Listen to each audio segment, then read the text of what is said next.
Hey, toy fans at home. If you're anything like me, you're a big fan that the dinosaurs built the pyramids to use as a candy dish.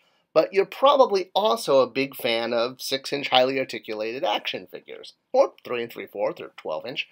I collect a lot of different scales, and for Marvel Legends in particular, I like to have, well, Marvel Legends in 6-inch. I guess you can have Marvel Legends in 3 and 3/4 now, but that's a whole other YouTube video.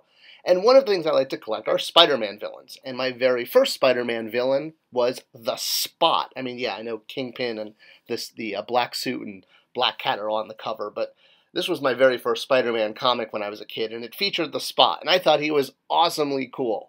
And I was I guess lucky enough that Juan Soto made a custom Spot for me for my Marvel Legends collection, hearing me talk a lot about how this has been a missing figure. And, well, I've been campaigning for quite a long time to get Hasbro to include him in a Spider-Man wave. And hey, I even know they already have him sculpted, even with a Spider-Man hand coming out of the chest, like we see coming out of the head here.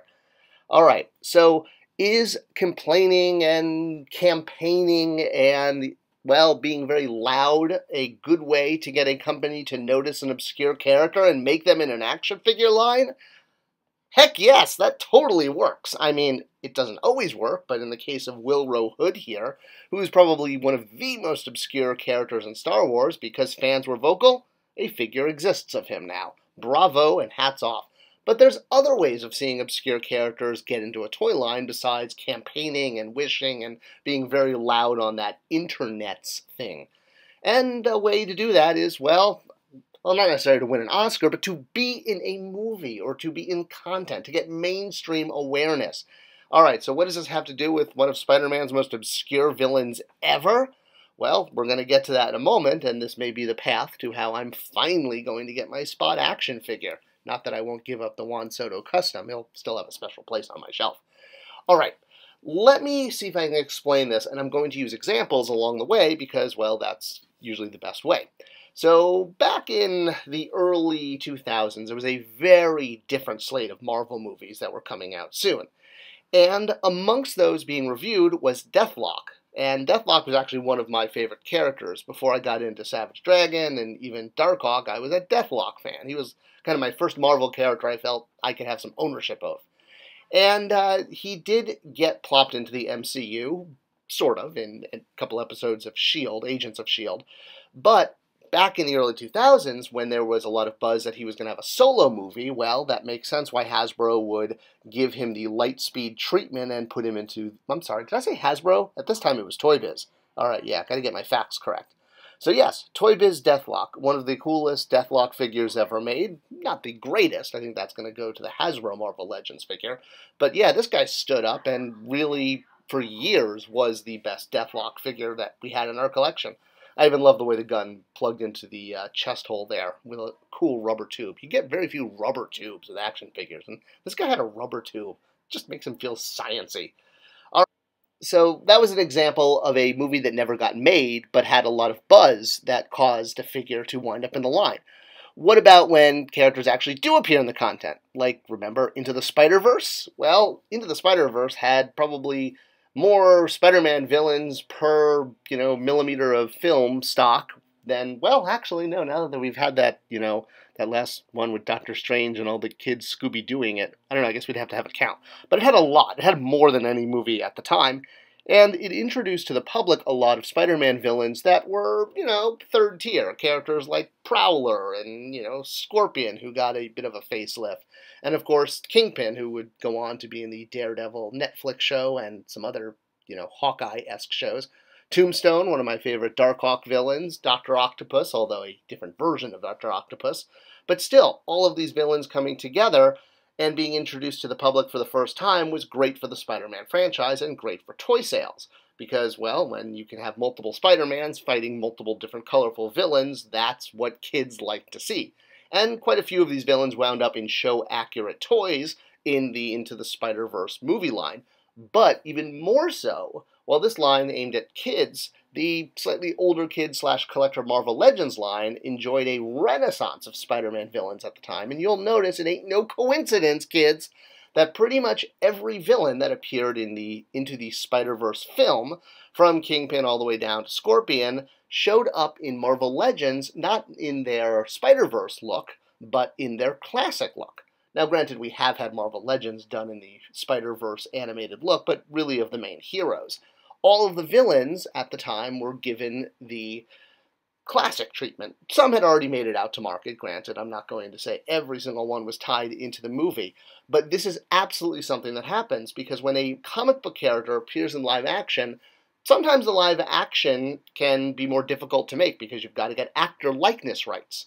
There's other legal issues. But the classic character is usually a faster, quicker path to market, which is why Shriek here appeared in a Marvel Legends wave that came out shortly after Venom 2, There Must Be Carnage, because Shriek appeared in a live-action role and was now introduced to the public. Yes, this was not live-action Shriek, but the public knowledge that Shriek now exists as a Spider-Man rogue or Carnage girlfriend. Same thing has happened actually with both Doctor Strange waves. It's another perfect example of how characters that are sort of on the periphery can wind up in a toy line if they at least even just get mentioned in a movie or even alluded to in a movie. Believe me, this happens all the time. Any excuse to say, oh, the figure is, connected to the movie helps sell the line in.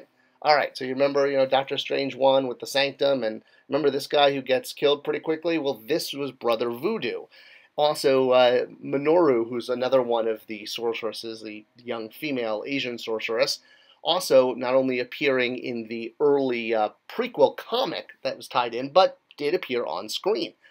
And things like the prequel comic are something that the toy companies have early access to, sometimes before the movie's even cast. So knowing these characters appeared in the prequel comic says, oh, well, perfect, we'll put their comic version in the toy line because the public will now be at least somewhat more aware of them, at least compared to how they were before, which was at zero. Same thing happened with the new Doctor Strange movie, the multiverse of maddening plot holes, where, we go through zombies and horror movie stuff. And because this movie involved dream walking, well, a character named Sleepwalker, who has the ability to move through realities in a dream dimension, made sense. And even though this character was not mentioned in the movie, nor, does he exactly fit in with the movie, because his name heavily connects to the power that everyone used in the movie, the dream walking, kids are very smart, and they can connect these things. So they'll see a character named Sleepwalker, and they'll be like, oh, Sleepwalker, he must have the power to dream walk, just like everyone in the movie. All right, so all of this comes back to my personal quest to make sure that this is not the only The Spot figure ever made. I mean, it's just a repaint of Spider-Man in 10-inch scale. It does not do the character justice at all. And since the character Spot, much like America Garcia, is a dimension hopper, it makes sense that he has long been rumored to be the Spider-Verse 2 villain, and now that we've seen some concept art showing up, I'm even more excited. Although I really, really hope we get a classic version, because this movie version doesn't quite look like the comic one. I mean, especially with that big, spot over the face. I guess it's closer to the animated version from the 90s, but still, a different head swap would be a huge help here. And then can finally retire my custom figure and all the other people who have been making custom figures of the Spot. So yes, this is absolutely a direct path to market. Whether a figure is going to star as a villain or a hero in an upcoming movie, is going to get alluded to, or there's even a rumor of that figure becoming a movie star, shall we say, well, it's all an excuse to get usually the classic version out there because it helps to educate the public, and it's linked directly to the content, which the toy retailers love. And again, a little fly on the wall, spider on the wall has told me that Spot's already been sculpted. So, yeah, come on. We want that figure, even with Spider-Man's hand sticking out of his chest.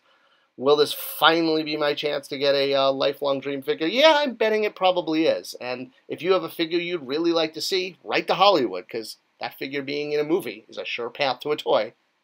I hope you enjoyed this video and it was enlightening on why some selections are made to include in toy assortments and the connection to content. Thanks for watching, sharing, and supporting this channel. It's so much appreciated, and I'll see you next time.